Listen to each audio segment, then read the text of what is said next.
Throughout history, freethinkers have outraged the religious with their wacky ideas about the virtues of free speech, reason, and of course, eating babies. Now, God is dying, and it's time to dispose of his remains. From the pits of hell, Satan sends two puppets of the imperialist West and the Zionist Jews against God, Islam, and tiny kittens to bring you their propaganda and conspire for a new world order. This is Secular Jihadists for a Muslim Enlightenment with Ali Rizvi and Armin Navabi.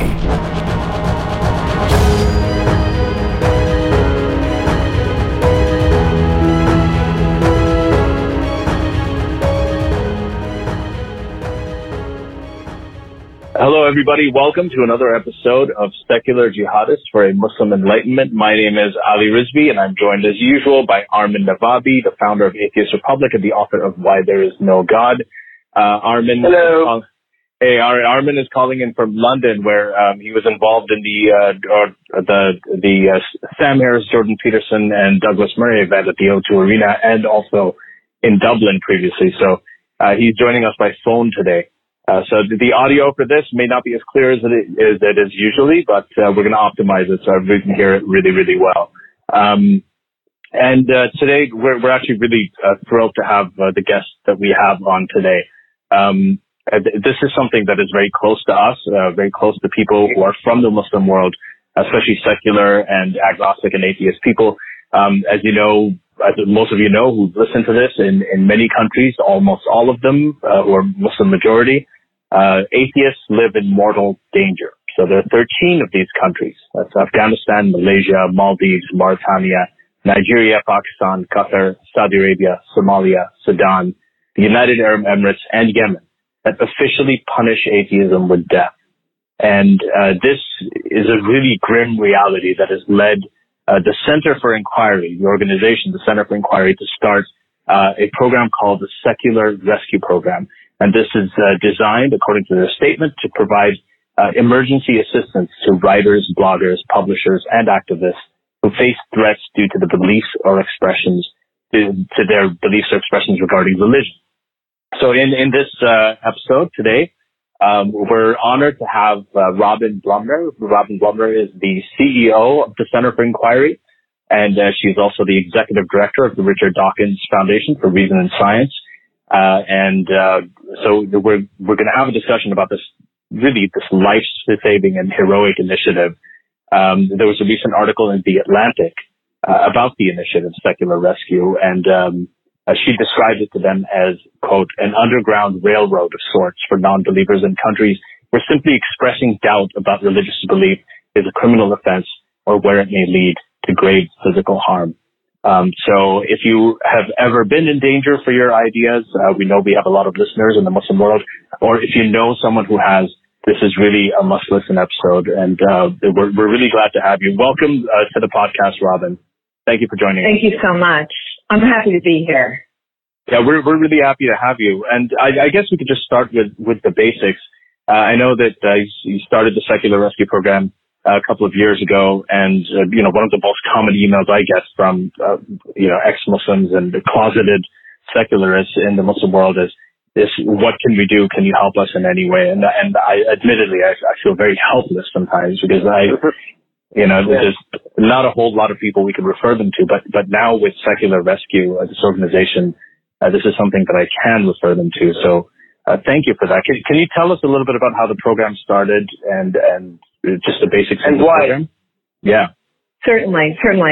So the program started under my predecessor, Ron Lindsay, and it was direct response to the slaughter of Bangladeshi bloggers in what was going on in 2014, 2015. There was an execution list that was issued in 2013, I believe, and atheist bloggers, secular bloggers, critics of Islam in that country were starting to get routinely killed by Islamic militants. And people were desperate to find a way out of the country to save their lives.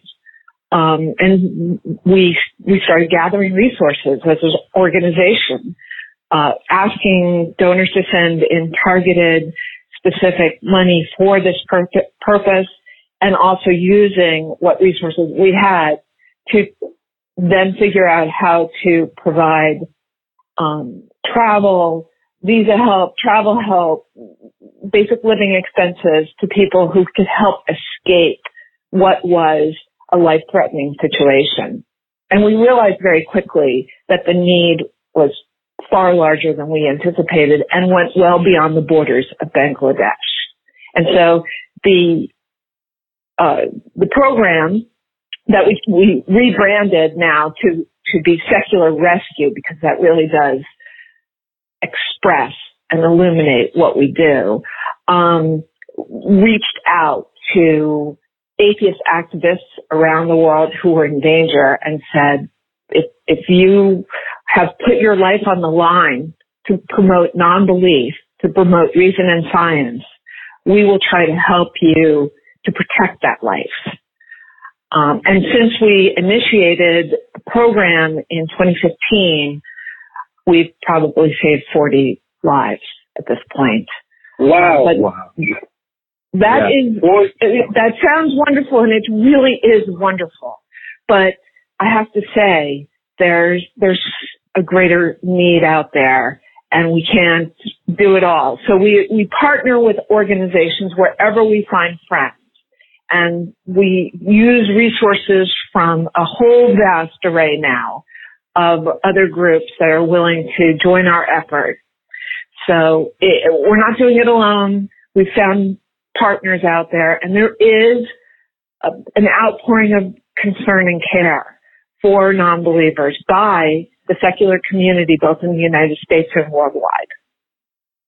Yeah, that's pretty amazing. I'm looking at the tagline that you have, which is saving freedom, saving lives. And it really, when it comes to free speech, we've had free speech is a really big topic here in the West right now. And I know there's a lot of partisan bickering about it as well. But, we recently had Rehan Abir, a Bangladeshi blogger who was on the podcast, and he talked about the very real risks of free speech. I mean, Abhijit Roy, who was killed in Bangladesh, one of the bloggers, hacked to death with machetes, essentially in public, was his co-author. And he told us a really riveting story about the real costs of free speech. So these people really are free speech heroes. And what is involved in this when you have these writers, and I know that you can't, you may not be able to talk about it completely openly, but just in terms of, do you also provide legal services or other ways for them to get out of there? How much can you talk about? Can you also tell us why you can't tell, like, the reasoning behind, because some people might not understand why you need to be so secretive about some of these cases. Yeah. There are still really dangerous places in the world for atheist bloggers, and those we help escape sometimes leave family behind. So we have to be very careful not to give away identifying features of the people that we help. Every once in a while, someone has escaped, their families escape, and they feel secure in their new country. Then we can take their case and portray it to the wider world. We can use their name. We can even sometimes show their face. They are truly rescued. But for a lot of the people whose lives we save, they feel a continued sense of threat. If it's not directly to them, then it's to the families that they left behind. And so not only can't we be detailed about where they are now living and the details of their story, we just have to paint an extremely broad brush, or sometimes not even mention anything about their situation, because there are forces out there monitoring podcasts like this to try to get details about where some of these people have landed, so that there can continue to be efforts to do them harm. Mm-hmm. So even in free countries, they're still not free. It's like their home countries has their family hostage or something. Exactly. And they're understandably very nervous. Many of these people have been traumatized by their experience. They've lived under a death threat day in and day out until they've escaped that pressure cooker of a life that they were living. These are people who sometimes had to change locations every single day for weeks and months on end, worried about being found out. Or their families, some of them were beaten or attacked by their own families. So this is trauma on a level that literally nobody who's been disinvited on a college campus in the United States understands, as uncomfortable as that might be. It's just simply they're not the same order of magnitude. So what we do is we receive information about someone who's under threat. They either come to us directly because they've heard about secular rescue, or somebody refers someone they know who's under threat. Then there's a vetting process, and this is the most challenging part of the whole program. Because, to be frank, some of these countries that people come out of are failed states, Sudan or Yemen. I understand why somebody would make up the fact that they were a non-believer under threat in order to get some resources to leave that country. Right, or those countries, So we need to bring out the fraud of some of the cases that come our way. And there are fraudulent claims, which means that we use our connections on the ground. We use our connections within the atheist secular activist community, especially the expat community that have left that location, left Bangladesh, left Pakistan, left Egypt, left Saudi Arabia, but they're still active in the secular world, and they still know who's doing what within those countries. We rely on those kinds of connections to evaluate the truth of the claims that come our way. We also use other international organizations who have professionals on the ground in places like I just mentioned. And I think we can get a pretty good sense of who's legitimately endangered and who is trying to pull a fast one. Mm-hmm. So once we get through the vetting process and we've established that somebody has in fact put themselves out there as a non-believer, we don't help people who are just quiet atheists, closeted atheists who worry what would happen if they were vocal. We help people who have actually been brave and courageous and have been critics of Islam or critics of their religion and expressed out loud their non-belief and are paying the consequences for that. So we find that yes, in fact, they were free speech heroes, and they're paying very dire consequences for that. Either that means that they're confronting violence or violent threats, or they're being criminally prosecuted. So if they meet both those criteria, they qualify. Then we have to figure out what their needs are. And it's very idiosyncratic. It depends on the detailed circumstances of the claimant. Sometimes they need help getting out of the country. They're going to have to try to get the visa themselves, or they're going to have to go to a country that doesn't require a visa, which we're happy to help them get a plane ticket to go to a country that doesn't require a visa. But if they want to get to a country that requires a visa, they may have to figure out how to get the visa themselves. Lately, we've had a wonderful addition to secular rescue, and that is Professor Phil Zuckerman. At Pitzer College in California. He's a wonderful scholar in the secular realm, right? And he's now our academic liaison, and he is looking for opportunities to help people who are overseas who need to finish their undergraduate work, because you come out as an atheist, you get kicked out of school most of the time. But it also is a means to get people student visas, which can allow them to come to the United States or other countries where there's a seat in a particular academic program. Mm-hmm. Sorry, go ahead. We help them get in some situations we can help people get visas. Most of the time they're going to have to try to get a visa on their own. But once they get permission to travel to a country, we can help with plane fare, and we can help with modest and short-term living expenses in the country that they're relocating to. Sometimes we help people on the ground where they are while they're waiting for a visa to come in, but we have extremely limited financial resources. It's not like a huge, deep well of dollars. So we only give a certain amount, exactly what that person needs, and we can't give additional stipends or gifts, so they're going to have to figure out a way to survive. Our mantra basically is, we want to make you safe. We can't necessarily solve every problem of your life, but we want to save your life.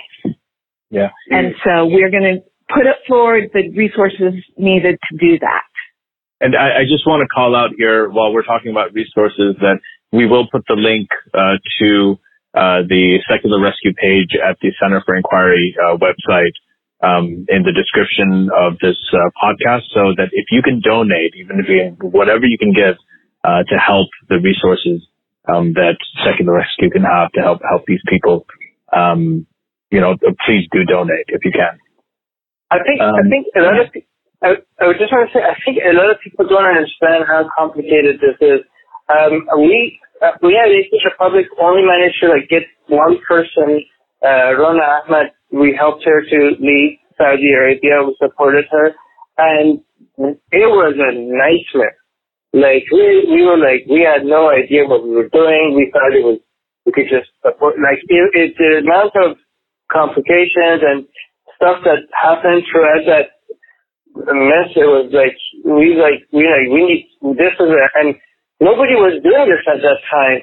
I mean, there needs to be someone doing this, and now you guys are doing it. This was such a gap that was needed, and I hope that you get all the support that you can get, because it's so much needed, and you guys were just 40 so far. I can't even imagine the amount of work that went to that. Because even that 40, that means that there's a way bigger circle of people that you have to evaluate, you have to investigate. And the fact that you have a network on the ground that you could communicate with, that's an amazing structure that you have there that's in place for you. I hope it keeps growing and growing, because it's definitely needed. Mm-hmm. And sorry, I also wanted to mention I'm a big admirer of Phil Zuckerman. I know him. He's I've quoted him here on the podcast many times, and I didn't know he was actually involved in this as well, which is I admire him even more now. But just in terms of when they come here, supposing you relocate somebody to the United States. I know we can't talk about a lot of these cases, but in the Atlantic article that was done on the program, you talked about Lubna Yassin, who was an Iraqi student who has come here now. What kind of, when they come here, do they have to, what are the legal issues that they face? So you said that they have student visas. Do some of them apply for asylum, or are there legal services that you provide as well? Yeah. Lubna Yassin is a really good example, because she is vocal and public about her story. Mm-hmm. She was in Iraq. She was a chemical engineering student, and she refused to wear the hijab. She would be responding to people who challenged her on that by being truthful about her lack of belief. It was extremely dangerous, and she sometimes suffered from beatings as a result and being physically attacked. Her mother was very supportive of her. Her mother also was an engineer. And at some point, Blumner was bold and brave enough to go on a podcast. She went on the Rubin Report with Dave Rubin. And from that moment on, she became the target of just a torrent of death threats. And she had to go into hiding as a result. I mean, she was seriously physically endangered. She was able to qualify for basically a humanitarian visa that got her to the U.S. Both the Center for Inquiry and the Freedom from Religion Foundation put up the money needed to guarantee support for her for a year that allowed her to come to the U.S. Now she has to win her asylum claim. And we were able to find an attorney who would work pro bono toward her asylum claim. So we have somebody in the U.S. who's representing her, and hopefully that will succeed. We have seen no reason why it shouldn't. She's just the poster child for religious persecution, for being endangered because of who you are and what you think and what team you're playing for, if you will. So we can get people lawyers. It's not like we have a team of lawyers standing by ready to help, but when the situation arises where a lawyer is essential, so somebody's gotten to a Western country or a Western democracy, they have an asylum claim, maybe it got denied the first time, so now they need to appeal it.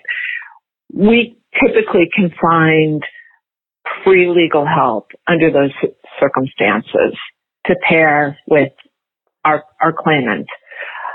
That helps a lot, obviously, if you're represented. But it still isn't necessarily a guarantee that your asylum claim will be validated, will be accepted. Mm-hmm. So I have a question.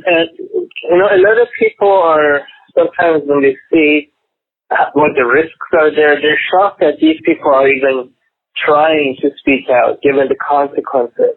And you see the numbers, like you can't believe how many people in Bangladesh, in Saudi Arabia, in Iran, in atheists and secularists, or in Pakistan, given the danger that they will face, they still come out and they still want to speak out, they still want to blog, they still want their opinions out there.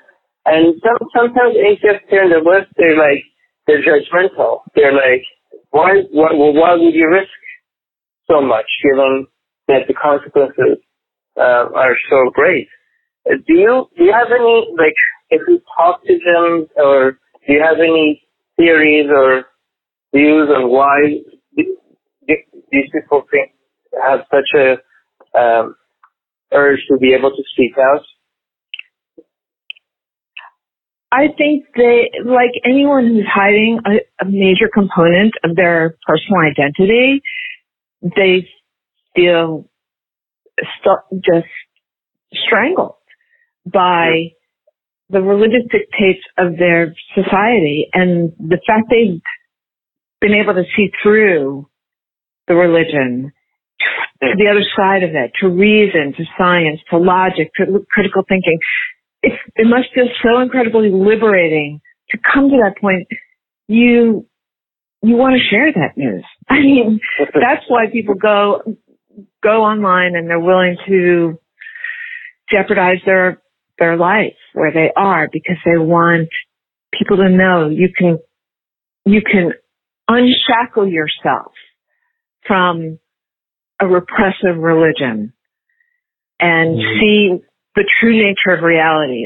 That must be a glorious day when somebody who is under the yoke of a religion that dictates every aspect of their lives, that determines their future, that tells them what their role is in society, that represses their ambitions, finally break free of that, to finally see your way through it. I can understand why people want to share it, but unfortunately, we live in a world where governments are complicit in this incredible oppression and tamping down of reason. And I understand why somebody would feel the need to leave the place where they've known their whole life, where they have their friends, where they have their community, where they have their family. That's beautiful. Yeah. Yeah, Now, lots of people do. What would you say to the people that say, why are we helping people in these countries when we have so much problem here at home? There is a huge international effort to protect religious minorities. When Christians are in a minority in countries, there are Christian institutions and programs out there agitating on behalf of the Christian minority in that country and protecting those people from harm and persecution. And that's true of so many various groups, Hindus and Buddhists and Baha'i. They have their organizations that are out there looking out for their interests in places where there are persecuted minorities. Well, there are not that many atheist institutions. There are a relative handful of large organizations. And when I say large, I mean, a few $1 million a year. That's as big as we get, So if there are not atheist institutions that can do this, then we are abandoning the free thought community around the world who needs our help. And when you start hearing these stories, I don't think you can turn your back on them. Right. Yeah, I think that one of the biggest things that the Center for Inquiry, and I have to, it's a personal revelation, I have a soft spot for the Center for Inquiry because I met my wife at a Center for Inquiry conference. That's where I first, that's how we first met, and it was in. Well, we pride ourselves on the matchmaking aspect of our.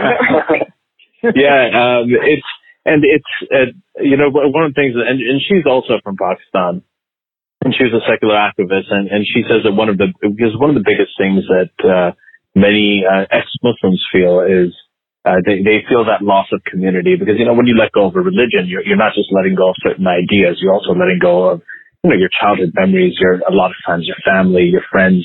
You get abandoned from all kinds of different angles, and what the Center for Inquiry did, I think, especially for ex-Muslims, and the ex-Muslims really, really appreciate the organization, is that it actually gave them a place where they could find another community.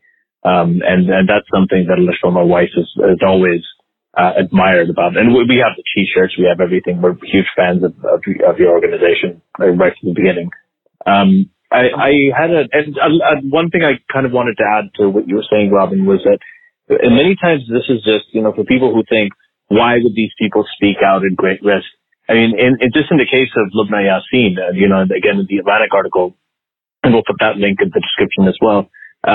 She was asking questions in class. She had to wear a hijab, and she was asking her teachers, why do I have to do this and boys don't? Or why would God treat the two sexes differently? And just for asking these questions about women and the treatment of women in her society, she was thrown out of her classes. She was beaten. And when you're in that situation, it's not just a matter of, I think, your security. So it becomes a matter of dignity and just being yourself. I mean, what good is security if you're trapped, if you're in prison? And I think that's a really, really important aspect of why people feel compelled to speak out. We do see, though, that people try to shield their identities. Yeah. Online, they use pseudonyms and pen names. They won't give many facts about where they are, where they live. What we've found, though, is that those individuals can have their accounts hacked. If they're not really, really careful, sometimes they can be found out. There are technical tools for unearthing who is behind a particular email account. And so So, those that come into it a little naive, thinking that they can just use a fake name and they'll be fine, sometimes find that, no, that's not protection enough. I think you're sort of, I was talking to an atheist girl in Iran, and she had all her accounts were fake names, no pictures, nothing, and she got a private message at some point saying, I know who you are, and this is your name. And she was devastated. She didn't know how the hell that got out. She closed all her accounts. She left the city. She went into hiding. She was terrified. Every day she thought somebody was going to come knock at her door, and she's going to get the death penalty because she was left wrong. But she had no idea how her name managed to get out. But that's the risk that they're all taking. Let's take it now. Mm-hmm. Yeah. I want to go back to one thing you mentioned regarding the fact that there's not that many atheist organizations, and not just organizations. I think in general, the world doesn't care that much about atheists. One example I go to is when in Malaysia, when the deputy minister said, we had an atheist republic gathering in Kuala Lumpur, the atheist republic consulate there. And the picture, when it was posted, the whole country went crazy over it. And the deputy minister mentioned that we need to hunt down the atheists, hunt down atheists. And atheism is against Malaysia's constitution. And it got some press. Richard Dawkins, he tweeted about it. That was very nice. Matthew Lance did. And it got, but overall, it didn't become like, I don't think there's any government official anywhere in the world, even in Iran or Saudi Arabia. Maybe people might say something like this, but there's no government official that would ever dare come out and say, we need to hunt down, like even Trump or anybody, hunt down the Muslims, or we need to hunt down the Christians, or we need to hunt down the Jews. If any government official, even in Saudi Arabia that does discriminate against the Jews, that statement would never be made. Or in Iran, about Christian or Jews, even though they're discriminated. Nobody would come and say, we need to hunt down Christians. That would be a border that they would never cross. But, and that's Iran and Saudi Arabia, which are so behind. And Malaysia is supposed to be a more moderate country. A deputy minister comes and says, we need to hunt down the atheists. And it doesn't, he still has his job, right? Well, it doesn't get, if it was any other group, if it was any other minority in the world, the whole world would be talking about it. Why is it that atheists are so alone when it comes to persecution and discrimination against them? There's tremendous bias against atheists around the world, even in progressive countries. Certainly in the United States, we only have one member of Congress out of 535 who says he's an open agnostic. One. Now, statistically, that's ridiculous. There are probably many dozens of atheist and agnostic members of Congress, but they can't say the truth about what they believe and don't believe because it's the third rail of politics in the United States, and they are afraid that their very safe congressional seat may suddenly draw a challenger because they admitted to embracing reason and science as an explanation for the nature of reality as opposed to supernaturalism. It's just so absurd to think about it, but that is the nature of the world we live in. The bias against atheism is towering. So I couldn't agree more with you about the Malaysian incident, that if this were any other minority group, the world would have risen up in anger at that kind of persecution. But it's deafening silence when it happens to an atheist or an atheist group. Mm-hmm. The Center for Inquiry has special consultative status at the United Nations. And so we go to the UN Human Rights Council meetings in Geneva. And when I was just there, and when I was there, I spoke out against what's going on in Mauritania with the mandatory death penalty now against atheists. I spoke up for the Egyptian blogger Sharif Gaber because he had been imprisoned for blasphemy as an atheist activity. Now we know, we've seen a video that he posted recently which suggests that he's okay. I hope that's the case. And these are opportunities to speak up for atheists on the world stage. And in fact, the prior time I was in Geneva, it's 3 times a year, I used the Malaysian example and objected to what was going on there and the fact that the world was not paying attention. Wow, thank you. So it's the Center for Inquiry, and it's also the British Humanists Association and the International Humanist and Ethical Union. We're basically the only ones there that are raising concerns about the treatment of non-believers around the world. I remember this video I saw in 2014 for my friend Raif Badawi, who's in Saudi Arabia. There. Yeah, and it was, I think, the CFI, again, the Center for Inquiry at the UN Human Rights Council, I think. I can't recall exactly. Yes, and they were trying, and they were trying to speak about his case, but they kept on getting interrupted by the Saudi representative over and over again, who tried to shut him down. And I'll put the link to that in here too. But it was pretty stunning. But that was, I remember watching that and feeling.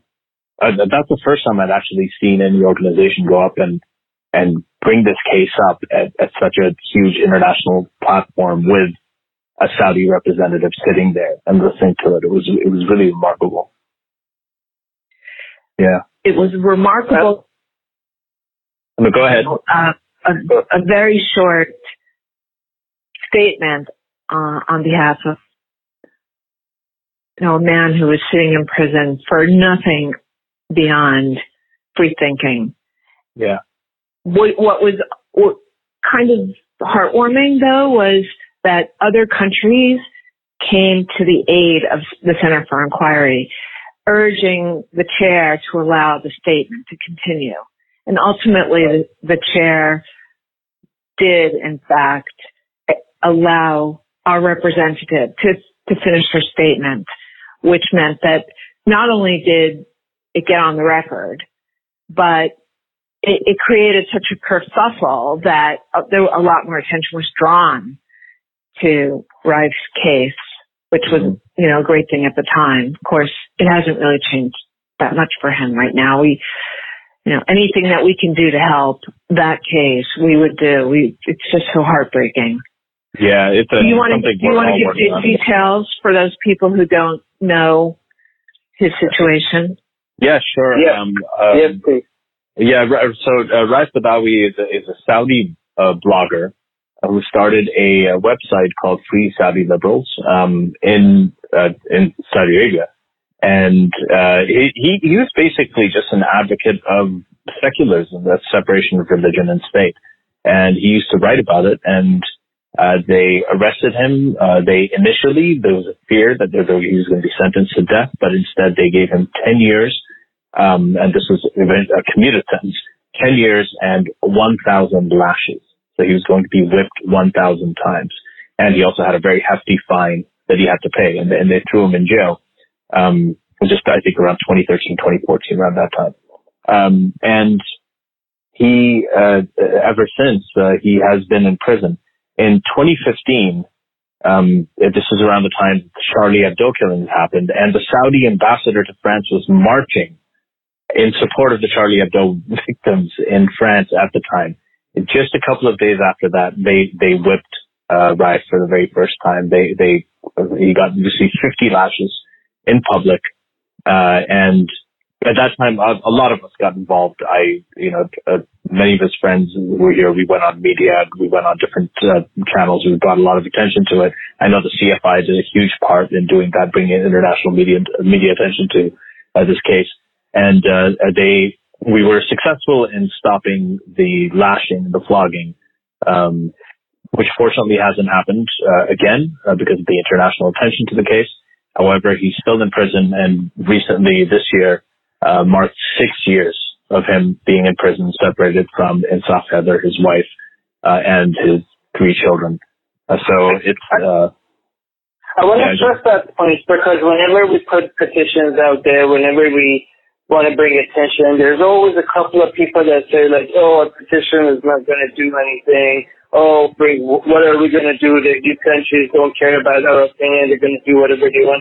And we always have so many examples to show that international pressure and highlighting a case has managed to even get the countries like Saudi Arabia, which has one of the worst human rights records in the world. Even a country like Saudi Arabia has sometimes had to change course under international pressure. Yeah. So that's yeah.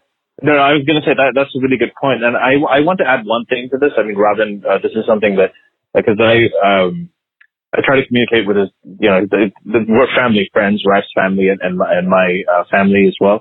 And one thing that we hear them say a lot is that, well, especially as kids, they say that our father is doing pretty much everything that the current Crown Prince of Saudi Arabia is doing. That's all he asked for. The right of women to vote, the fact that women should be able to drive. The same kind of quote unquote reforms that Mohammed bin Salman, the current crown prince, is implementing and gaining worldwide praise for is what Raif talked about before. That's what he wrote about, and that is why he's in jail. And he gets prison for it, while the other guy gets worldwide acclaim. And this is also a problem with there's a political aspect to it, Western alliances with Saudi Arabia because of the oil industry. And so on. And this is also another reason that a man he has been nominated for the Nobel Peace Prize twice, but no U.S. head of state, no European head of state even has been able to stand up sufficiently to the Saudi government to even discuss this case in any kind of substantive way. Our Prime Minister in Canada, Trudeau, promised his wife that he's going to take up his case, because as soon as he gets elected, it comes quickly. Nobody does. Even all the politicians, they promise it when they're running, but they can't. And I guess this is a good segue into what I was going to ask you next, Robyn, is that, again, in the article, it said that there's a passage there that caught my eye. It said, secular rescue does not just face challenges abroad in militantly religious countries. Due to some unnervingly resilient biases, implicit prejudice against atheists is still prevalent in ostensibly secular Western countries, making it difficult to raise the necessary diplomatic support there for people like Yassine. And this is from Dave Robson's article on secular rescue. So can you talk a little bit about that, about the kind of the aspect of Western secular countries and how they often just sort of brush off these issues, or maybe not give them the attention that they deserve? Well, what we find is sometimes someone who has a clear asylum claim, who is being persecuted for their lack of belief and who faces probably death if they're returned to their home country, are rejected in immigration courts and in their asylum hearings, because I presume the immigration judge is not particularly sympathetic to atheists and their problems. There we have somebody right now in Australia who lost their asylum request, and we think he's a good candidate for successful appeal, at least we're hoping. But if we can't block his deportation, he'll be sent back to Bangladesh. where there is little doubt that he would be a target for violence. So it's hard to know what the immigration judge in Australia was thinking about, but they obviously either are completely inured at this point to legitimate claims of persecution, or they are anti-atheist for some reason.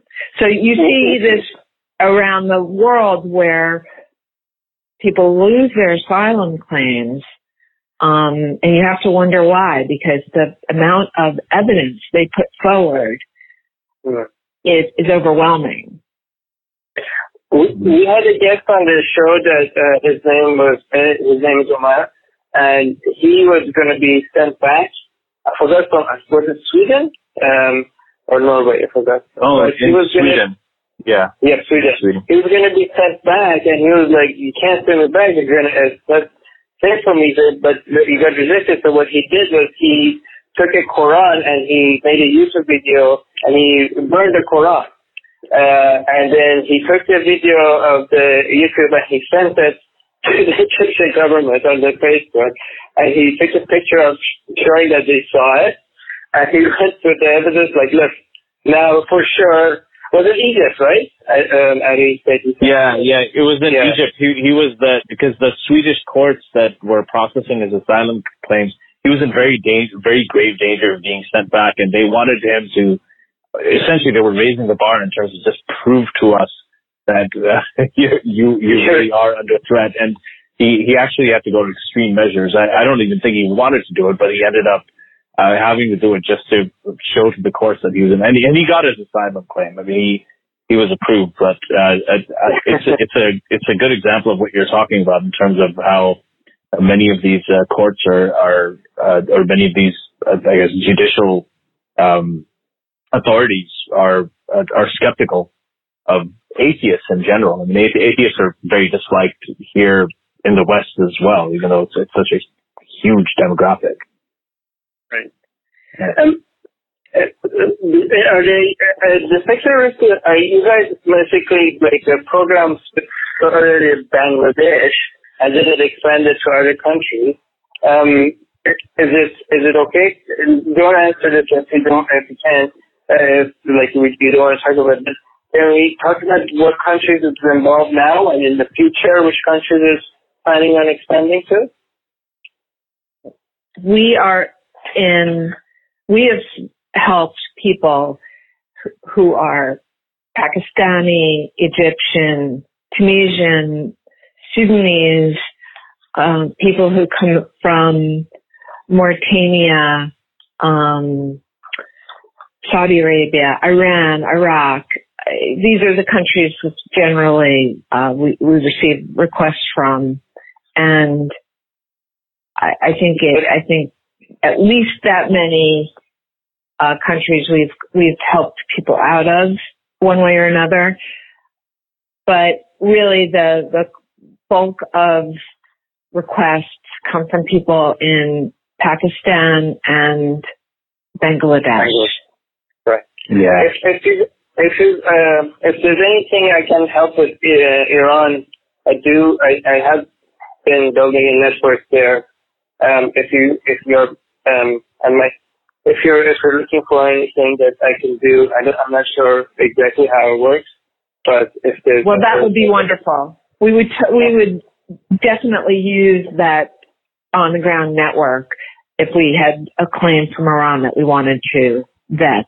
Thank you. Mm-hmm. That's exactly the kind of assistance that is more helpful than you could possibly know. Because as you said, we do get quite a bit of fraud coming our way. And so when we can separate the wheat from the chaff and do it quickly and with confidence, that it brings our program that much more credibility and assurance that the dollars that are coming in from donors are being spent wisely for people who really need the help. Okay. Well, I wanted to. I know we have about 10 minutes left, so I wanted to just ask you a couple of quick questions. First of all, you talked about this these sort of networks that you are in contact with, these contacts that you have on the ground in these Muslim majority countries, and a lot of them who work, I guess, underground, as you mentioned. But what is your sense of the numbers here? I know that, I mean, we're familiar with, I think, the Wynn Gallup poll that showed that, 5% of people in Saudi Arabia are say that they're confirmed atheists, 19% say they're non-religious. So 5% would be over 1 million people in just Saudi Arabia alone that are atheists. We know about how Richard Dawkins' book, The God Delusion, the Arabic translation of it has been downloaded by millions of people in the Muslim world. But do you have a sense of the numbers? Maybe any kind of insights on how many people there are, secular people in these countries that you're working in? It's just so hard to tell. It's so dangerous to be secular in these countries. Most who flirt with religious doubts keep it to themselves. The internet, though, is a very powerful tool of deconversion. And we see this with Richard Dawkins' book, The God Delusion, which now has been downloaded in Arabic 13 million times. Ooh. Yeah.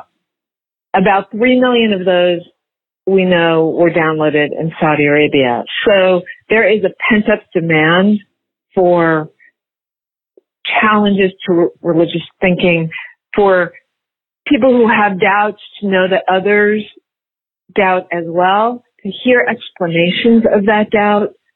Certainly, The God Delusion is one of the best books ever written about religious doubt. Oh, yeah. So I think this underground will just grow and grow. It's inevitable because, look, truth, reason, logic, critical thinking, those are the attributes that come with non-belief.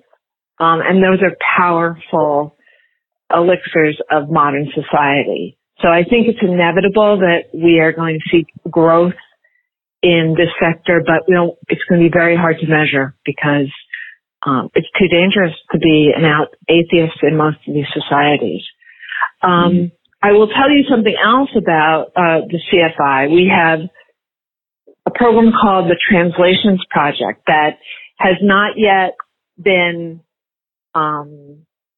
it's not yet been posted on the web because we're still in the middle of translation. Richard Dawkins has very generously agreed to give us the right to publish a whole variety of his books in various languages that are dominant in the Muslim world. And we hire professional translators and then people who read back through the translations to ensure that they are really well done translations of Richard's books. And they include The God Delusion, but also River Out of Eden and other of his evolutionary biology books, so science books as well. And then we're translating them into Arabic, Urdu, Indonesian, Hindi, the languages that are dominant in the Muslim world. And they will eventually, probably by the end of the year, we'll be posting many of those editions. They'll be available for free download by people who speak those languages. And we hope that this will just accelerate the trend of non-belief growing around the world. Would it just only be Richard's books, or are you looking for any other books? We right now are working with Richard's books. Okay. But I presume there'll be other books going forward. I know there's another organization called Ideas Without Borders that are doing, I think, Sam Harris's books and others. Yeah, that's why Faisal Said Al-Mutar was a previous co-host on this podcast. Yeah, right. Yeah. Mm-hmm. So they're doing other preeminent atheist books, but we are doing Richard's atheist books and his science books. Some people take baby steps along the road to non-belief or toward breaking the chain of their religious upbringing. And science is a way to train your brain to then evaluate other truth claims that you've been fed by your society. Yeah. Yes. So science is a great baby step, much better than the reform. But if you ever do accept other books after transmitting all of Richard's books, I would be interested in donating the rights to my book. If you're wonderful. Well, thank you. Yes. Yeah, I would love to do that. Very interesting as well. Yeah, I'm totally on board. And I think that's one of the most important things. And I know that for me, I've always described this, that when I was growing up in Riyadh in Saudi Arabia, and I was in, I think, 5th grade. Hello?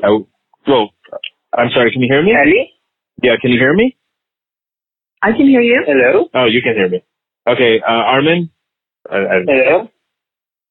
Hold on, let me I can hear you both. Hello? Yeah, hold on, let me just, I think it's okay. I'll just tell them to stop saying hello. Hi. Oh, can you hear us now, Armin? Yeah, I can hear you now.